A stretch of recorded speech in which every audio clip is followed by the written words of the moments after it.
ಇಂದು ಖಗ್ರಾಶ್ಚಂದ್ರಗ್ರಹಣ ಹಿನ್ನೆಲೆ ಯಾದಗಿರಿ ಜಿಲ್ಲೆಯ ವಡಗೇರ ತಾಲೂಕಿನ ಸಂಗಮ ಗ್ರಾಮದ ಶ್ರೀ ಸಂಗಮೇಶ್ವರ ದೇವಾಲಯವನ್ನು ತಾತ್ಕಾಲಿಕವಾಗಿ ಬಂದ್ ಮಾಡಲಾಗಿದೆ.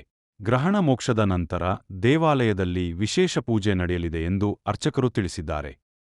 ಮಧ್ಯಾಹ್ನ 3 ಗಂಟೆ ನಂತರ ಗ್ರಹಣ ಆರಂಭವಾಗುವ ಹಿನ್ನೆಲೆಯಲ್ಲಿ ಬೆಳಿಗ್ಗೆ ಪೂಜೆ ಸಲ್ಲಿಸಿ ದೇವಾಲಯದ ಬಾಗಿಲು ಮುಚ್ಚಲಾಗಿದೆ. ಗ್ರಹಣ ಮೋಕ್ಷದ ನಂತರ ದೇವಾಲಯದಲ್ಲಿ ಶುದ್ಧೀಕರಣ ಕಾರ್ಯ ನಡೆಸಿ ವಿಶೇಷ ಪೂಜೆ ಆಯೋಜಿಸಲಾಗುತ್ತದೆ ಎಂದು ಅರ್ಚಕ ಶಿವಯ್ಯ ಸ್ವಾಮಿ ಸಾತಕೇಡ ತಿಳಿಸಿದ್ದಾರೆ.